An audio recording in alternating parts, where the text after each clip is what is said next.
Everybody, welcome to C3 Church Global Podcast. This is about all things local church and leadership, and it's a real pleasure to be here in Kuala Lumpur, Malaysia, with Mark Varughese and Kingdomcity, and actually very generously, they've let us use their studio, but it is incredible to be here with Mark. God bless you, Mark. Thank you, Phil. Privileged to be on your podcast. Now you're in your 19th year. You're about to celebrate your 20th year as Kingdomcity. Yep. And from my point of view, looking all around the globe, you'd be one of the movements that have got like a move of God happening. So what's the secret sauce behind you coming to last Easter? You baptized 550 people, largest baptism in history in Australia. Yeah, wow. On one particular day. Yeah. What is the keys that have released this kind of move? It's been an adventure for sure, because when I came to Malaysia 19 years ago, I did not think this would be the consequence. You know, I think you referenced it today. You sort of hit your goals, or you hit what you think you can build, and you just think, what do I do now? But honestly, I think there's a yes spirit that I obviously kickstarted, but now there's a whole bunch of people that have said yes to God. Doesn't matter what he says, what he asks. So there's a yieldedness, there's a willingness, there's a hunger for adventure. I think hunger for God is probably a huge part of the atmosphere, because any environment where hunger is absent, at best it'll feel striving, at best it'll feel apathetic. And I think by God's grace, there's been a hunger. I wish it was a spiritual gift. I know it's not. You wish spiritual hunger. I wish I could lay hands on people and impart spiritual hunger. Right. I don't think it's not listed as a gift. It's not something you can impart. But if it was, it would be the most coveted gift, because I know if I laid hands on someone and they became spiritually hungry, I could leave them alone, and their hunger would propel them in terms of their desires, terms of their disciplines. And I think all we're trying to do is create an atmosphere or a greenhouse or a space in which hunger could rise. And I think hunger for God becomes the the fuel that has fueled it. I think spiritual hunger has been a huge part of that, and people have seasons with that. No one's been perfectly spiritually hungry their whole life, but I think if you can create an atmosphere where that's paramount. We've got 10 atmospheres, and I think that's certainly one of the most important ones. I think that the worship, the word, prayer, all the stuff that I think makes most movements tick, including C3. Yeah, sure. I think that's something we pursue. We've certainly got strategy and structure and systems, but they sit underneath the spiritual side. And I think that's been a huge part. There's the way I describe it, there's a revival atmosphere in a relational culture. So you've got to build on in the context of doing life. And I think if you have a revival atmosphere without a relational culture, you have great meetings, but that's it. Yeah. If you have a relational culture without a revival atmosphere, you got a great social club.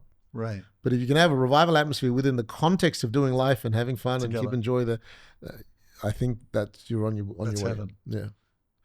It's not often, well, it's more rare that you would find any leader of a church saying spiritual hunger is our top priority. Right. I think it's recognized as a necessity, but I think it'd be, for most, to be like a mystery as to how do I create spiritual hunger, a hunger for God in my people? How would you do that? You know, that's a great question. I don't know that I have a really good answer, apart from God fills the hungry. He doesn't fill the empty. Right. He fills the hungry. Right. A lot of empty people who are not hungry. The hungry and the thirsty shall be filled. Right. He doesn't saturate the dry. He saturates the thirsty. Right. So I'm often talking to our people saying, so you can be full and still hungry. Yeah.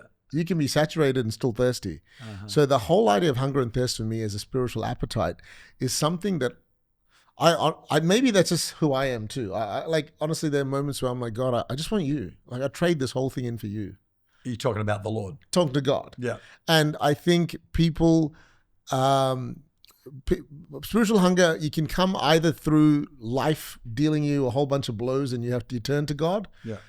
But I'd rather fall on the rock and be broken than the rock fall on me and be crushed. But either way, you're broken. And so I feel there is something about hunger. And I do feel like when you get a few hungry people together, it becomes contagious. It's like if you ever go to a restaurant and you don't know what to order and you see someone devouring their food and you're like, that looks good.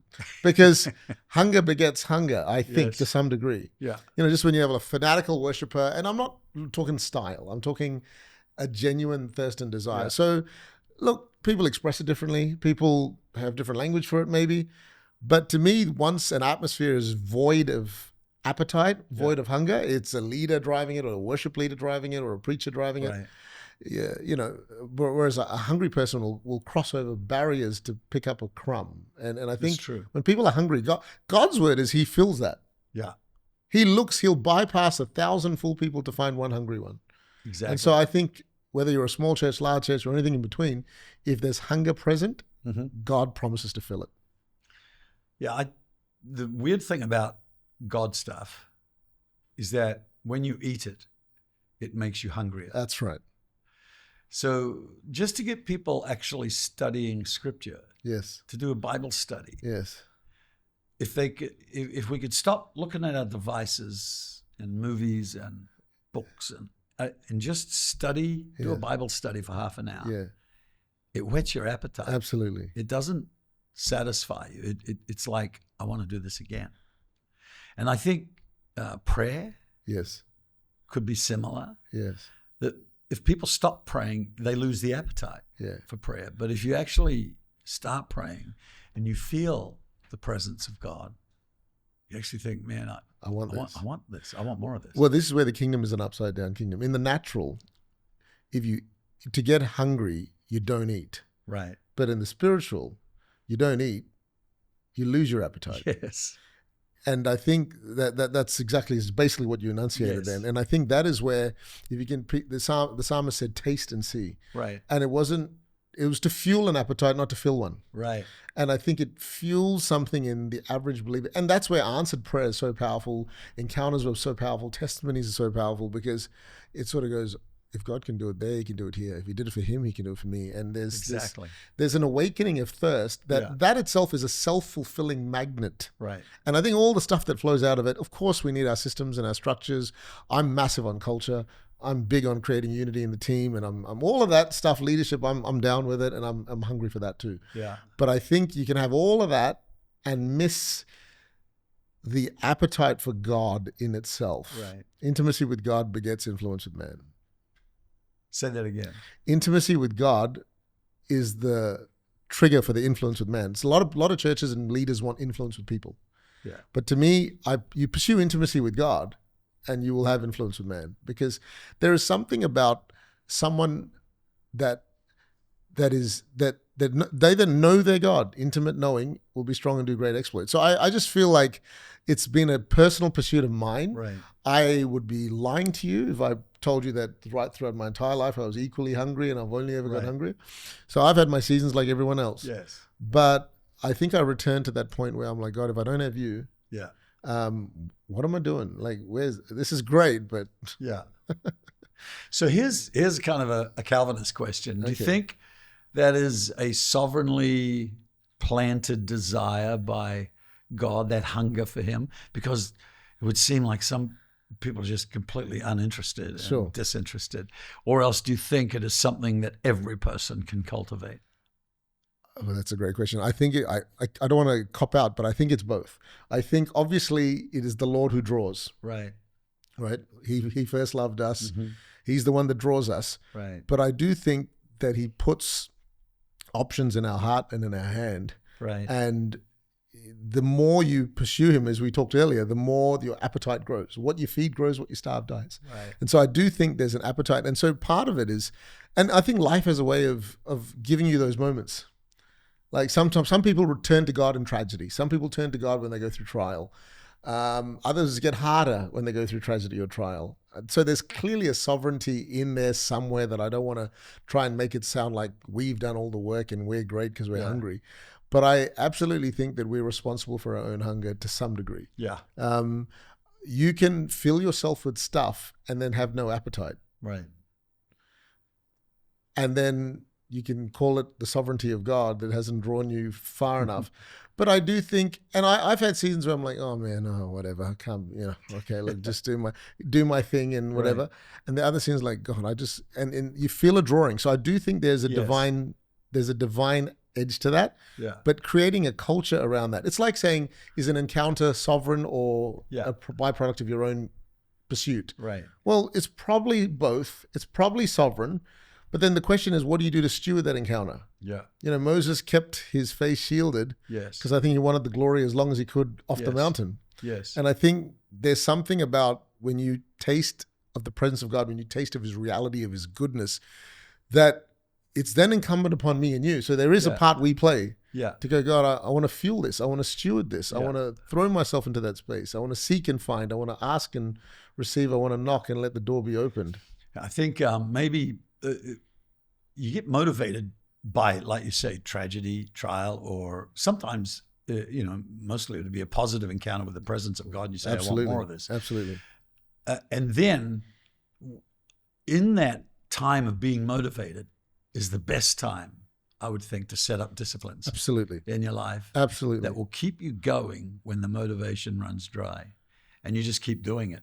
And even though you're not that excited about the whole thing, just doing it can re-engage your heart and get you going again through the dry times. There'll be seasons where the wind blows, and when the wind blows, you put your sail up and it'll take you further than all your rowing in your own strength. Yeah. But then there's also times to just row the boat. Right. And it's like, okay, nothing seems to be happening, but you know what? I'm going to stay consistent. Right. But when the wind blows, put your sail up. Yeah. Because there's going to be seasons of refreshing, seasons of visitation, seasons of encounter, seasons of just feeling there's an open heaven, things are working. And there are other seasons you're going to have to row. Well, it seems to me, looking on at Kingdomcity as a move, Right. and I haven't been in amongst all of your conferences, but just looking on, it would seem that you are one of the courageous leaders, pastors in today's church world who's quite free and open about the moving of the Holy Spirit, about supernatural encounters happening in your services, and from what I've seen. And like in the last 20 years, that area has been quietened down a bit. Like people feeling a little embarrassed about it, a little bit too weird or something. But recently, definitely, there's an awakening, a fresh awakening and desire. And where I travel, because I've been involved in that arena quite a bit, people are saying, yeah, we want that. And I think coming out of COVID, when you couldn't have altar calls, I think the altar needs rebuilding. Absolutely. And that doesn't mean just altar calls out the front, but the whole sense of fire falling from heaven, the power of God moving. Do you think that's playing a part in what's happening at Kingdomcity? I think so. I think what you said about COVID was true, but I think we had always tried to value that even beforehand. I mean, even the early years of starting a church. By the way, you have to create culture. It doesn't just automatically happen. Right. So I remember the first time I held a prayer meeting in KL. We're just starting. It's a small church. There's no movement, no thousands, whatever. Right. And no one's praying. So I'm like, before you got to create a culture through example, not through instruction. Right. If you lead by instruction, you can create an outcome. But if you lead by example, you create a culture. And I think once you model it, once you are it. So I remember praying in the prayer meeting. I was the only guy praying. And I'm leading the prayer meeting. And then I'm like, there's no one else to hand the mic to. It's only me. So I'm there. And you can tell these are staff. I don't mean like the backslidden lukewarm. They're looking at me like, this guy's a bit out of control. I just think the average spiritual temperature is so low that when someone normal comes along, they all think he has a fever. Okay. And they'll call him fanatical. But you know what a fanatic I found is? A fanatic is just simply someone with stronger convictions than me. Right. Like we all go support the same football team. Yeah. I go normally. Someone else takes their shirt off, paints the colors on their face. And I'm like, fanatic. We're both on the same side, cheering the same team, worshiping the same God, wanting the same outcome. Someone just has a little bit more passion and conviction around it. And so there's stories in the scripture like the king who struck the arrow ground 3 times. And the prophet said, if you'd done 5 or 6, you would have got a greater victory. Because I would have found it much easier if the prophet said, strike the ground 6 times. Yes. And then that's obedience. Yes. But it wasn't an obedience test, it was a passion test. That's right. Strike the ground. Well, let's see. Well, how many times? Well, I just strike it. Yeah. And if you struck it, it was a test of your hunger, not a Right. test of your obedience. Yeah. So I feel like that. I love the story of David. You referenced it, which I found it was, again, I look for fresh material to challenge my hunger. And Yeah. you said something that did it for me. I've always loved David in the Bible because even as a king, he was undignified and he worshipped. Right. But then you made a reference into his sheer wealth and what he Yes. put into the treasury and all of that. Yes. I thought, my gosh, I'm never giving a rich person an excuse anymore. Right. Like, that guy was the richest man in his world. Yes. And he, as a king of wealth, he was, I knew he was wealthy, obviously, Yeah. David. But the way you framed it made me think, so what on earth is stopping me from, I want to get hungrier for God as I grow. Right. Regardless of my title, position, Yes. space, when I'm 60s, 70s, 80s, whatever. Yeah. That to me is it. If one day I'm going to see him and be with him, why wouldn't I have a thirst for him here? Right. Well, David seemed to jump right out of the Old Testament and the New in terms of he had a personal relationship with God. Yeah. I don't think it's hard to find anybody else in the Old Testament who had such intimacy Yes. with God. I think most of them were at the bottom of the mountain, and we'll leave it to Moses just to do all the close-up Right, stuff, right, and right. we'll stay away. We're too nervous about this God. Yeah. But here's David saying, my heart pants for you, Yeah. like the deer after Yeah. the Yeah, water. I love it. And Yeah. so he's going, somewhere he's thinking, I just want to get with you. I just want to be with you, Lord. And obviously that's why God chose him, because he Absolutely. was after God. Absolutely. Had that hunger for Yeah, God. yeah. And wealth, it seemed, did not dilute it. No, And no. power or fame did not tear it down. I mean, we know he made some, pretty unfortunate mistakes, terrible mistakes. But at the same time, even in the mistake, he's still repenting ferociously in Yes. Psalm 51 and 32. And he is like so sorry. Yeah. It isn't like he doesn't care. No. Oh, well, I just Yeah. and blow it off. But he's still passionate for God, even in his worst moments. And, take not your Holy Spirit from me. Love it. Yeah. Absolutely. Yeah, and so that's been fascinating. Now, you're obviously putting a lot of structure into the vision, Yeah. and it was a brilliant presentation. You put the visual up on the screens, Right. and everybody could see where you're going, and then you announced the pathway to the fulfillment of that, which is a leadership pipeline. Right. Can you talk a bit about, first of all, let's understand that in the last 20 years, you went from one small group right here in KL, in a cafe, to how many now? There's 38 churches now, 38 Right. locations. Yeah. About 60,000 people roughly. Right. Between those 38 locations, and I think that represents 18 different countries. Yeah, that's amazing. And what's that average per congregation? So there would be probably about 1,500 to 1,600.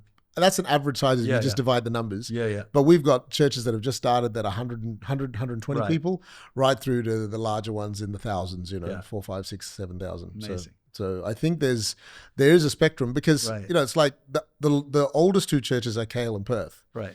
And then we did that for 7 years of the 19. And then it's only in the last 7 years we've started all these other new ones. Okay. So they're still quite young. So I think they'll all Yes. grow in time and space. They will. But doubt. but that's roughly where it's at. And I think my reference was, it's a miracle we've got here. Now, it's always a miracle because it's God. Yeah. However, I said the intentionality around the next 20 years, and I've been inspired by yourself. I've been inspired by movements like C3 Global around the world, where I think, wow, God, but you did that in the 80s and 90s and 2000s. Right. We should be learning off the back. We should be standing on the shoulders of giants Right. and just believing you for more.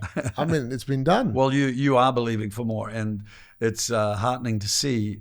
It reminded me listening to you of about 30 years ago. Right. Us setting the vision and dots all over the maps, and this is where we're going and what we're doing. Wow, that's so cool. And it was fascinating, and the videos we produced to convey the vision, and it's awesome to see others picking up a whole idea of church planting and becoming church planting movements, which in my view is the baseline for what being a disciple maker is. Absolutely. I couldn't agree more. Disciple making in the context of the local church is the hope of the world.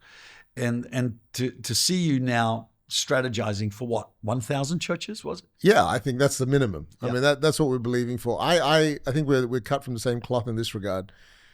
I think church planting is the key to making disciples of all nations. Yes. You can run events, you can run conferences, you can run crusades, but if underneath all of that isn't the relational culture of doing life and supporting one another and loving one another, it's in the context of one another that real discipleship happens. I mean, Jesus picked two brothers. Like, I mean, if me and my brother are fighting, pick me or pick him. Don't pick both of us. Like we want to follow you and not deal with each other. And then they picked the fisher, the tax collector, who's probably and the Zionist. Yeah, I'm like, so God's like, part of following me is you're going to have to get along in the context of relationship. Church is where it happens. Yeah. And I feel like church planting, church leadership, all of that, for all its imperfections, I know it's not as romantic as some of the other things, which is why I talked about, if your mission is to make disciples, giving into a local church is giving to mission. Yes.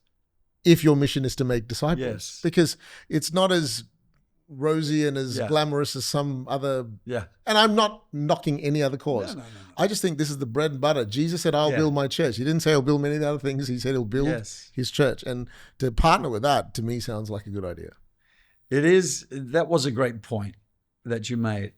And I'm taking that away with me, that oftentimes people who are giving, especially quite wealthy people, will feel that giving outside the church to more exotic, kind of further away situations is somehow within their preference. They can do that if they're locally tithing. And I agree, it's within their preference. Yeah. But I think that to support a local church that's reproducing local churches, and planting those altars for God, those gates of heaven around the earth, in my mind, I'm not sure you can do anything greater than that. No. And then people come to those local churches and say, well, what's your church doing to help people? I'm like, this church is helping people. Yes. Like, there's this idea of kingdom and church, which is a weird distinction, because to me, it's like, oh, we do courses for the community, not for the church. And then they come in from the community, get saved, join the church, and we don't worry about you. I understand the evangelism heart behind reaching people. That's what church should be. Yeah. However, I just think there's a lot of false lines around that. I don't know for what reason, but I'm just passionate about making sure people see the local church as the absolute heartbeat of transformation and the essence of mission. Yeah. That is mission. Yeah. Like, unless you live in an Amish community, everyone in our church goes to schools, shops at public shopping centers, drives on roads. We're all part of the community. So there's no church and community. Church is community. Yeah. I remember one year our church combined with Woolworths and a couple other firms, and we ended up delivering $3 million worth of food and supplies to people who were suffering in the drought in the outback of New South Wales. Right. And if we had never had the building and had the facilities in which to package all the food and to do we would never have been able to do that. So actually, through building the building, having a local church, we are able to exercise a lot more in social justice than we would if we made social justice as our top priority. Right. I think it is a priority, but I don't think it's the top. If building the local church, then you got the people with justice and mercy as their heart. They can find an expression through that. Absolutely. But then the worship people can, and the women's ministries can, and the youth ministries. Everybody finds that working together in a local church, you actually fulfill heaven on earth. And if someone said to me, or someone said to you, what's C3 Global doing for the poor? What they mean is, show us your brochures, show us your mission board, show us some of your projects. But the real answer is, if you want to see what C3 Global is doing for the poor, you're going to give me 5 years. I need to go and interview hundreds of thousands of people in all over the world and go, oh, that one sponsors a World Vision Church, that one does compare, that one volunteers as an orphan, that one does this, they support. Because what they're looking for, what do they mean is, what are the group projects? But really, you're building a community of transformed people who are then reaching out in their own expression. Yeah. So then in 5 years, I'll come back with a list. This is what C3 Global is doing for the poor. Because only eternity will ever tell the impact of transformed people. Totally. Yes. So I don't like feeding the sharks who have their demand around, we need this and we need that. I just think, and I'm not negative, this is not my soapbox, but I do feel that if we can build disciples and help people transform people. It's amazing. Well, congratulations, Mark and Jemima, on doing such an amazing job with Kingdom City. And we look forward to talking with you again next week. See you soon.